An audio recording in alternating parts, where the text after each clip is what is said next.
To view this video in English, please click the link given above. 11ാം ക്ലാസ്സിൽ പഠിക്കുന്ന എൻ്റെ എല്ലാ മക്കൾക്കും ബയോളജി മൈ പാഷനിലേക്ക് സ്വാഗതം. നമുക്കിന്ന് ബോഡി ഫ്ലൂയിഡ്സ് ആൻഡ് സർക്കുലേഷൻ എന്ന ചാപ്റ്റർ തുടരാം.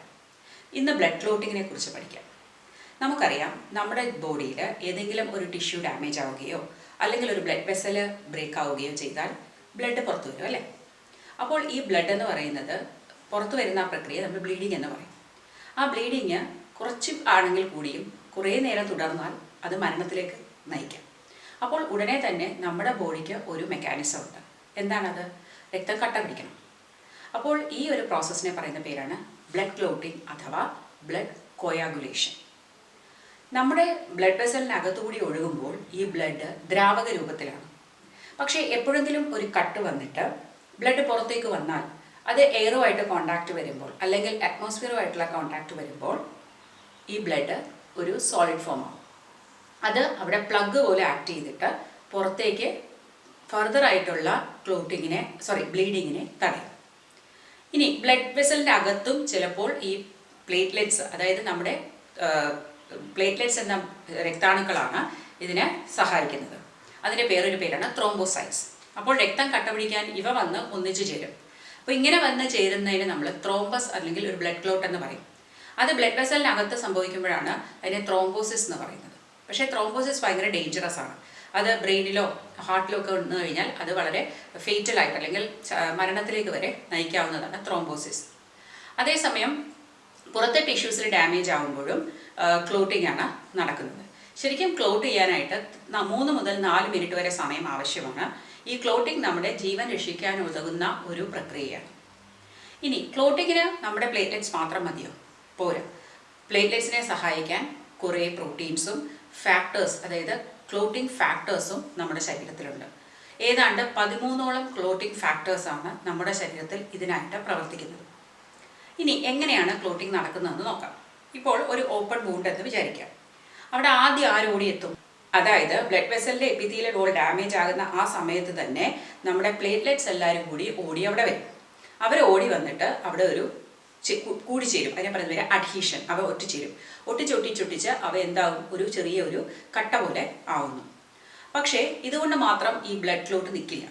അതിന് വേണ്ടിയിട്ട് നമുക്ക് വേറൊരാളുടെ സഹായമുണ്ട്. അതാണ് ഫൈബ്രിൻ എന്ന് പറയുന്നത്. ഈ ഫൈബ്രിൻസ് എന്ന് പറയുന്നത് പ്രോട്ടീൻ ഫിലമെൻറ്റ്സ് ആണ്.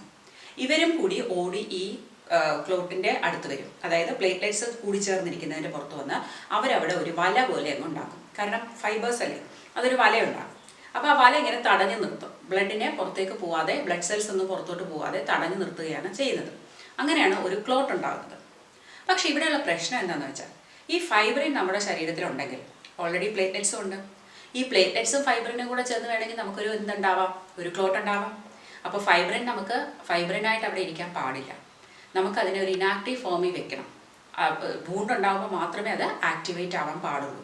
ആ ഇനാക്റ്റീവ് ഫോമിനെ പറയുന്ന പേരാണ് ഫൈബ്രിനോജൻ. പെപ്സിനോജൻ ഒക്കെ നിങ്ങൾ പഠിച്ചിട്ടുണ്ട്, അല്ലെ? Inactive form. അപ്പോൾ ഫൈബ്രിൻ്റെ ഇനാക്റ്റീവ് ഫോം, അതൊരു സോലബിൾ പ്രോട്ടീനാണ്. ആ ഫൈബ്രിനോജൻ്റെ സ്ട്രക്ചർ വെച്ചിട്ട് അതിന് ചെന്നിട്ട് ഒരു ക്ലോട്ട് ഉണ്ടാക്കാൻ പറ്റില്ല. പക്ഷേ വൂണ്ട് ഉണ്ടാകുന്ന സമയത്ത് അല്ലെങ്കിൽ ക്ലോട്ടിങ് ആവശ്യമുള്ള സമയത്ത് ഫൈബ്രിനോജൻ ഇമ്മീഡിയറ്റ്ലി ഫൈബ്രിനായിട്ട് മാറും. ആ ഫൈബ്രിൻ പോയി ക്ലോട്ട് ഉണ്ടാക്കും. അപ്പോൾ ആരാണ് ഈ ഫൈബ്രിനോജനെ ഫൈബ്രിനാക്കി മാറ്റാൻ സഹായിക്കുന്നത്? മറ്റൊരു പ്രോട്ടീനായ ത്രോംബിൻ വന്നിട്ടാണ് ഇതിനെ കൺവേർട്ട് ചെയ്യുന്നത്.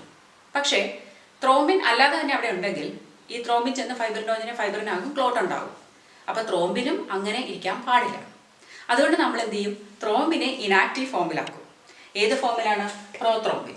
അപ്പോൾ ഈ പ്രോത്രോംബിന് ഇതിനെ കൺവേർട്ട് ചെയ്യാനുള്ള കഴിവില്ല. പ്രോത്രോംബിൻ ഇങ്ങനെ മിണ്ടാതിരിക്കുക, അതൊരു ഇനാക്റ്റീവ് ഫോമാണ്. ബ്ലഡ് ക്ലോട്ടിങ്ങിൻ്റെ സമയത്ത് എന്ത് കിട്ടും? ത്രോംബിനാണ്. ത്രോംബിൻ ചെന്ന് ഫൈബ്രിനോജനെ ഫൈബ്രിനാക്കും. ഫൈബ്രിൻ പോയി ക്ലോട്ട് ഉണ്ടാക്കും. ഇനി പ്രോത്രോംബിനെ ആരാ ത്രോംബിനാക്കുന്നത്? അതിന് നമുക്കൊരു എൻസൈം ഉണ്ട്. അതിൻ്റെ പേരാണ് ത്രോംബോപ്ലാസ്റ്റിൻ അഥവാ ത്രോംബോകൈനേസ്. ഇനി ഈ ത്രോംബോകൈനേസ് അവിടെ ഉണ്ടെങ്കിൽ അപകടമല്ലേ? ഇനി മതിയല്ലേ? ഇനി നമുക്ക് പുറകോട്ട് പോകണ്ട, നിർത്താം. അപ്പോൾ നമ്മുടെ ശരീരത്തിൽ ഒരു ടിഷ്യൂ ഡാമേജ് ആകുമ്പോൾ, അതിൻ്റെ endothelial wall of the blood vessels damage ആകുമ്പോൾ അവിടെ നിന്നുള്ള ആ സിഗ്നൽസ് കൊണ്ടിട്ട് നമ്മുടെ ശരീരത്തിൽ ഫാക്ടർ 12 പ്രൊഡ്യൂസ് ചെയ്യുന്നു. ഈ ഫാക്ടർ 12 ഒരു ക്ലോട്ടിംഗ് പ്രോട്ടീനാണ്. ഈ ഫാക്ടർ 12 വന്നിട്ട് നമ്മുടെ പ്ലേറ്റ്ലെറ്റ്സിനെ വന്ന് ആദ്യത്തെ ആ പ്രോസസ്സായ അഡ്ഹീഷന് സഹായിക്കുന്നു.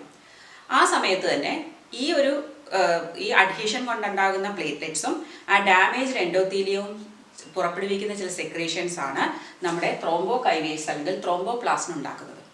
അപ്പോൾ ഇഞ്ചുറിയുടെ സമയത്ത് മാത്രമേ ത്രോംബോപ്ലാസ്റ്റിൻ ഉണ്ടാവുള്ളൂ. ആ ത്രോംബോപ്ലാസ്റ്റിൻ ഓടി വന്നിട്ട് പറയും ഫൈബ്രിനോജനെ എടുത്ത് മാറ്റി പ്രോത്രോംബിനെ എടുത്ത് ത്രോംബിനാക്കി മാറ്റും.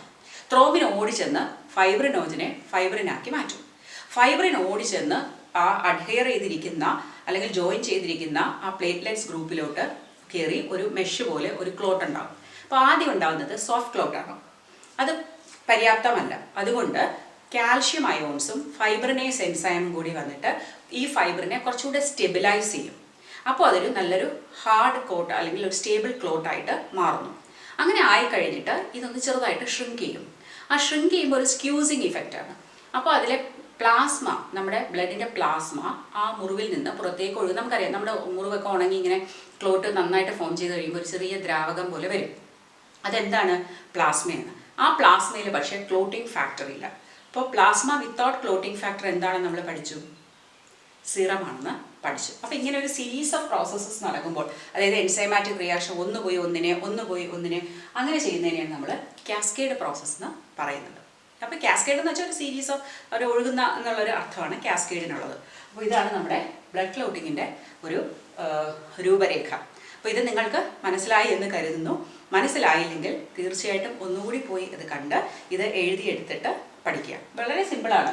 മുറിവുണ്ടാകുമ്പോൾ ത്രോംബോപ്ലാസ്റ്റിൻ ഉണ്ടാകും. Thromboplastin will convert prothrombin to thrombin. Thrombin will convert fibrinogen to fibrin. Fibrin will go and make a mesh along with platelets. ആ പ്ലേറ്റ്ലെറ്റ്സ് ഇതും കൂടി ചേർന്നിട്ട് ഒരു ക്ലോട്ട് ഉണ്ടാകുന്നു, ബ്ലഡ് ക്ലോട്ട്. ബാക്കിയുള്ള ബ്ലീഡിങ്ങിനെ തടയുന്നു. എൻ്റെ വീഡിയോ എല്ലാം നിങ്ങൾക്ക് ഉപയോഗപ്രദമായി തോന്നുമെങ്കിൽ തീർച്ചയായിട്ടും നിങ്ങളുടെ ഫ്രണ്ട്സിനൊക്കെ ഒന്ന് ഷെയർ ചെയ്ത് കൊടുക്കുക. ഒപ്പം തന്നെ സബ്സ്ക്രൈബ് ചെയ്യാതെയാണ് കാണുന്നതെങ്കിൽ തീർച്ചയായിട്ടും സബ്സ്ക്രൈബ് ചെയ്യുക. Thank you for watching biology my passion.